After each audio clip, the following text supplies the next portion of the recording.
नमस्कार दोस्तों, कैसे हैं आप सब।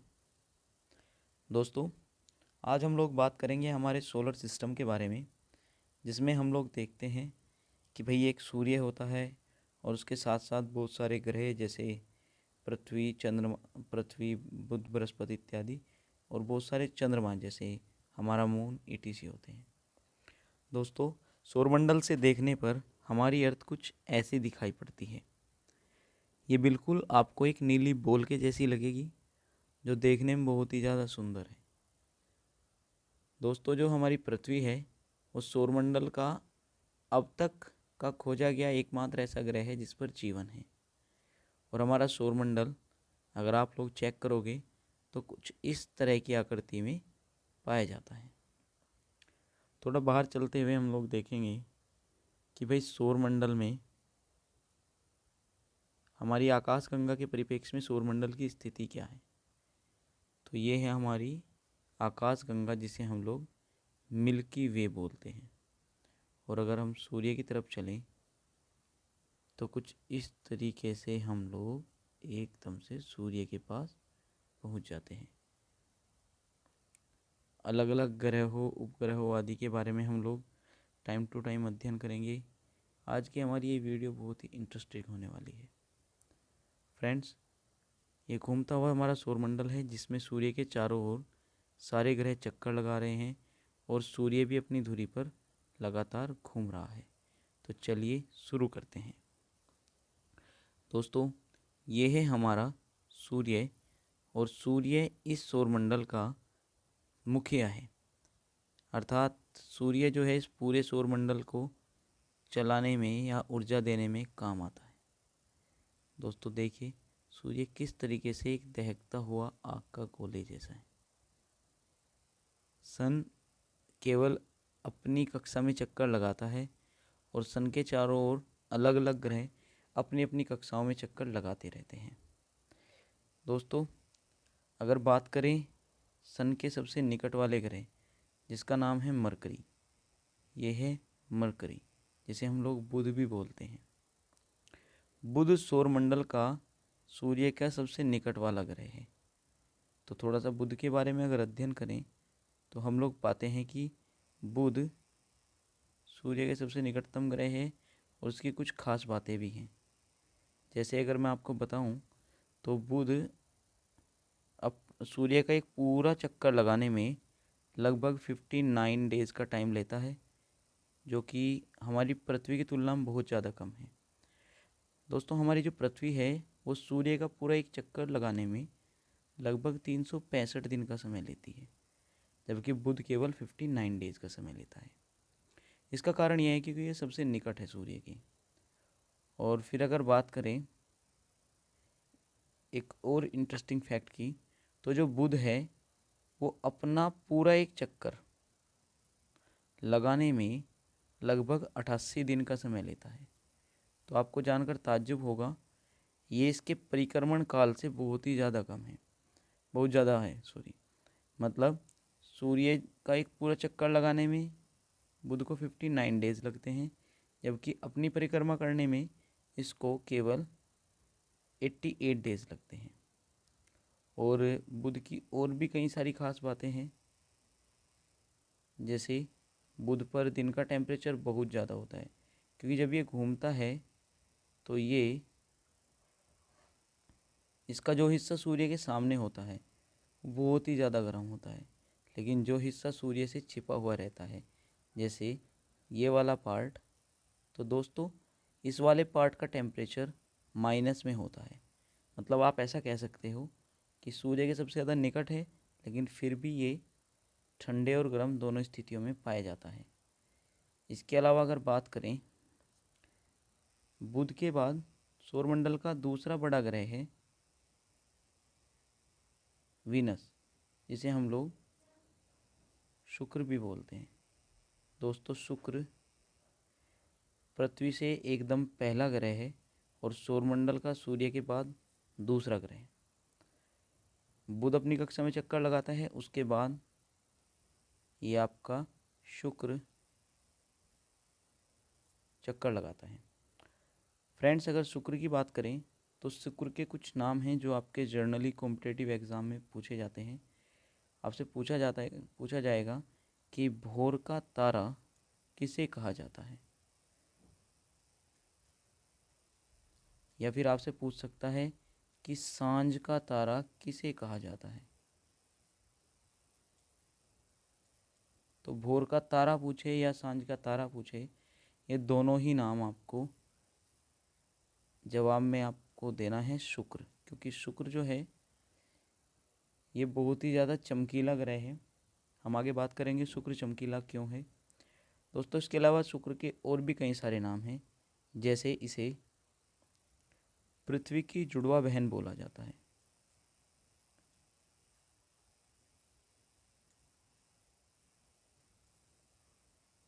तो पृथ्वी की जुड़वा बहन किसे बोला जाता है? शुक्र को। इसी को बोला जाता है सुंदरता का देवता। सुंदरता का देवता शुक्र को कहा जाता है क्योंकि शुक्र एक चमकीला ग्रह है। तो आपसे अगर पेपर में पूछें कि द प्लैनेट ऑफ ब्यूटी किसे कहा जाता है या द गॉड ऑफ ब्यूटी किसे कहा जाता है, तो शुक्र को बोला जाता है। दोस्तों, शुक्र का भी कोई उपग्रह नहीं है। अगर शुक्र के बाद बात करें तो तीसरे नंबर का ग्रह है हमारी पृथ्वी। तो सौरमंडल का तीसरा ग्रह है हमारी पृथ्वी, जो लगातार सूर्य के चारों ओर चक्कर लगाती रहती है। दोस्तों, पृथ्वी की अगर बात करें तो पृथ्वी को बोला जाता है नीला ग्रह। अगर कभी आपसे पूछ ले कि ब्लू प्लैनेट या नीला ग्रह किसे कहा जाता है, तो ब्लू प्लैनेट या नीला ग्रह बोला जाता है हमारी पृथ्वी को। पृथ्वी माने अर्थ को। तो दोस्तों, नीला ग्रह पृथ्वी को बोला जाता है क्योंकि पृथ्वी पर पाया जाता है जीवन। दूसरा, पृथ्वी की स्थिति कुछ ऐसी है कि ये पूरे सौरमंडल में सबसे सुंदर ग्रह लगता है। इससे पहले एक छोटी सी जानकारी हम लोग विनस के बारे में और बता दें। अगर आपसे कभी पूछे कि सौरमंडल का सबसे गर्म ग्रह कौन सा है, तो सौरमंडल का सबसे गर्म ग्रह शुक्र है, क्योंकि जो शुक्र है उसके वायुमंडल में CO2 की मात्रा बहुत ज़्यादा होती है। लगभग 98% आपको इसके वायुमंडल में CO2 मिलेगा, और इसी की वजह से जो शुक्र है वो बहुत ज़्यादा गर्म होता है। ये बुध की तुलना में गर्म होता है क्योंकि बुध सूर्य का जब चक्कर लगाता है तो वो अपनी दीर्घवृत्ताकार कक्षा में लगाता है। कई बार वो यहाँ होता है बहुत ज़्यादा दूर सूर्य से, कई बार सूर्य से बहुत ज़्यादा निकट होता है। तो दोस्तों, अगर बात करें हम लोग सौरमंडल के सबसे गर्म ग्रह की, तो वो है हमारा हमारा शुक्र। तो अब हम बात करते हैं पृथ्वी के बारे में। पृथ्वी के बारे में हमने 2-3 खास बातें समझ ली, तो अब थोड़ा आगे चलते हैं पृथ्वी से। नेक्स्ट ग्रह है हमारा मंगल। तो मंगल को अगर ध्यान से समझें तो ये जो आपको रेड कलर का दिखाई दे रहा है, ये है हमारा मार्स। तो मार्स सौरमंडल का लाल ग्रह है। तो अगर कभी पेपर में पूछा जाए कि लाल ग्रह किसे कहा जाता है, तो लाल ग्रह मंगल को बोला जाता है। इसके लाल होने का एक रीज़न है, क्योंकि इसकी मिट्टी जो है उसमें आयरन ऑक्साइड की अधिकता अधिक है, तो इसलिए इसको लाल ग्रह कहा जाता है। तो दोस्तों, शुक्र आपका जो मार्स है उसका कोई उपग्रह नहीं होता। हालांकि हमारी पृथ्वी का एक उपग्रह होता है जिसे हम लोग चंद्रमा कहते हैं, परंतु मार्स का कोई उपग्रह नहीं होता। तो अगर थोड़ा बाहर की साइड आप लोग चलोगे तो आप पाओगे कि भाई मार्स के बाद आपको एक कई सारे छोटे छोटे उल्कापिंड्स दिखाई दे रहे होंगे, और इनकी एक पूरी पूरी बाढ़ है।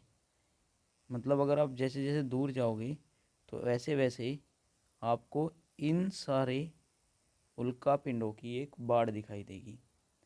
तो ये मार्स से एकदम बाहर है, मतलब मंगल से एकदम बाहर है। मंगल से थोड़ा बाहर की साइड चलोगे तो आपको एक प्लानेट मिलेगा जिसे हम लोग बोलते हैं जुपिटर। तो दोस्तों जुपिटर भी सौरमंडल का एक खास ग्रह है जिसे हम लोग बुध भी बोल देते हैं।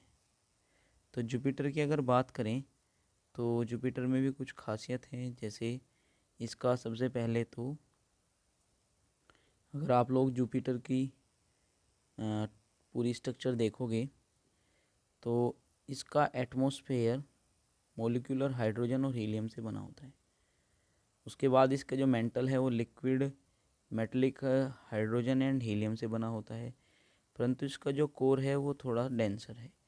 मतलब कहने का ये है कि कभी अगर आप बृहस्पति पर गए और उस पर कूदे तो आप उसकी सतह पर पैर नहीं रख पाओगे, आप एकदम से उसके अंदर धंसते चले जाओगे।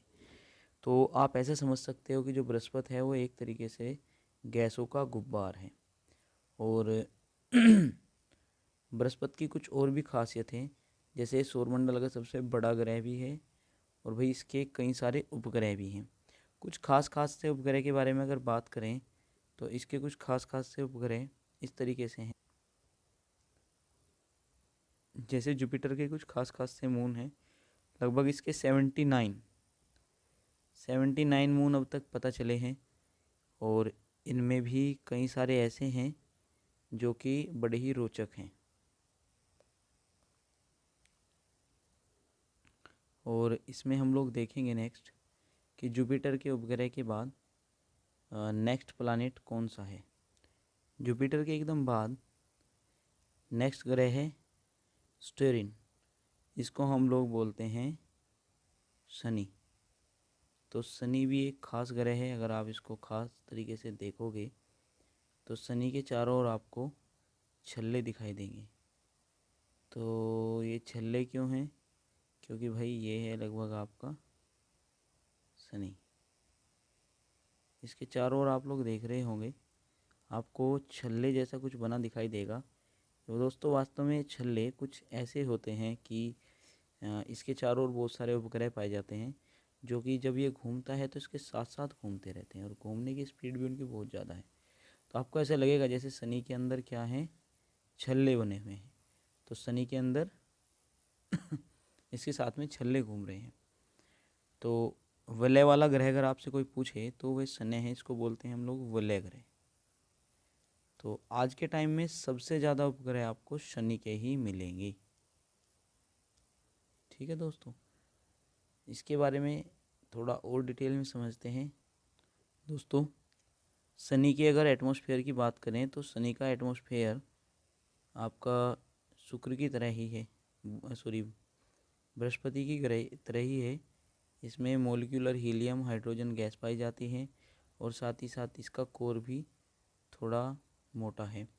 पर अगर इसी सेम बृहस्पति की तरह अगर आप इसकी सतह पर बैठोगे तो आप इसमें भी अंदर की तरफ धंसते चले जाओगे, क्योंकि ये ग्रह जो हैं ये गैसों के केवल गुब्बार हैं। अगर बात करें शनि के बारे में तो शनि के वर्तमान में लगभग 150 मून हैं।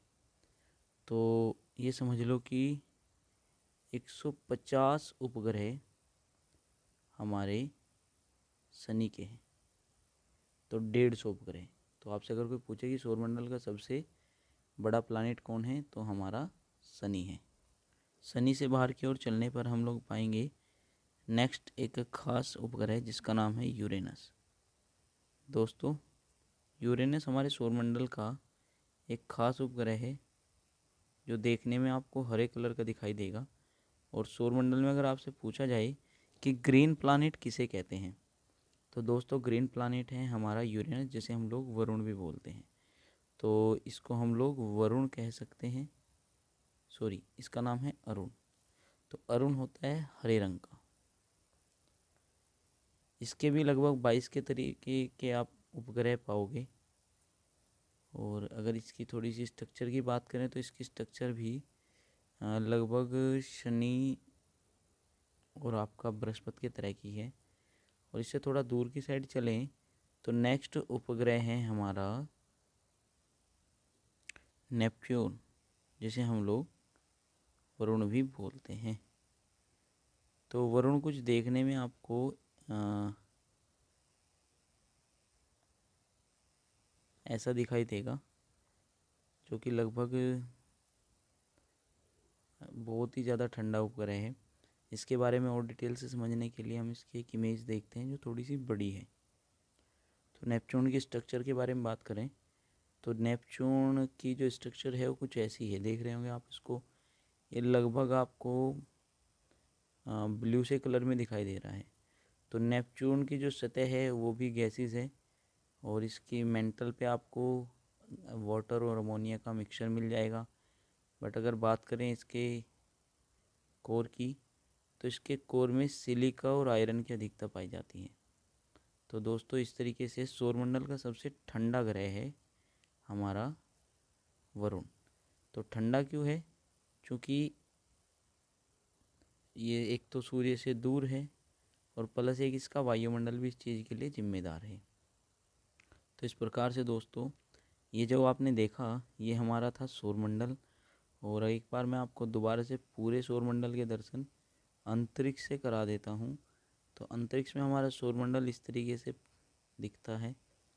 और अगर आप किसी भी इमेज को देखोगे तो लगभग ये जो आपको दिखाई दे रहे हैं अलग से बने हुए तारे से, जैसे ये बना हुआ है भाई, तो आप लोग रात को जो तारे देखते हैं उन्हीं का एक पैटर्न है। और ये तारे कुछ नहीं, दूसरे सौरमंडल के सूर्य के एक पार्ट्स होते हैं। आज की वीडियो में इतना ही। आई होप आप लोगों को वीडियो समझ आई होगी, और हम लोगों ने जो इतनी मेहनत की है आप लोगों को अच्छी लगी होगी। तो चलिए, आज की वीडियो को आप लोग ज़्यादा से ज़्यादा शेयर करें, ताकि आप लोग समझ पाएँ कि हमारा सौरमंडल कैसा है, और दूसरे बच्चों तक भी इस चीज़ को पहुँचाएँ। और लास्ट में हम लोग आपको दिखा दें, यह है हमारी आकाश गंगा। तो कभी भी हम लोगों को ऐसा नहीं सोचना चाहिए कि हम लोग सबसे बड़े हैं, हम लोग सबसे ताकतवर हैं। दोस्तों, हमारा एग्जिस्टेंस बहुत ही ज़्यादा कम है।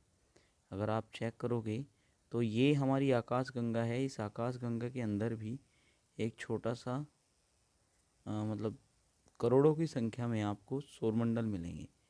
और इन सौरमंडल्स में भी हमारा भी सौरमंडल इन सब की तरह ही एक छोटा सा सौरमंडल है, और जिसके हम लोग छोटे से प्लानिट में रहते हैं। और इस छोटे से प्लानिट पर भी आप लोग देखोगे तो आपको दिखाई देगा कि भाई हम लोग इस छोटे से प्लानिट के भी छोटे से ग्रह में रहते हैं। तो दोस्तों, हमें कभी भी अपने ऊपर घमंड नहीं करना चाहिए।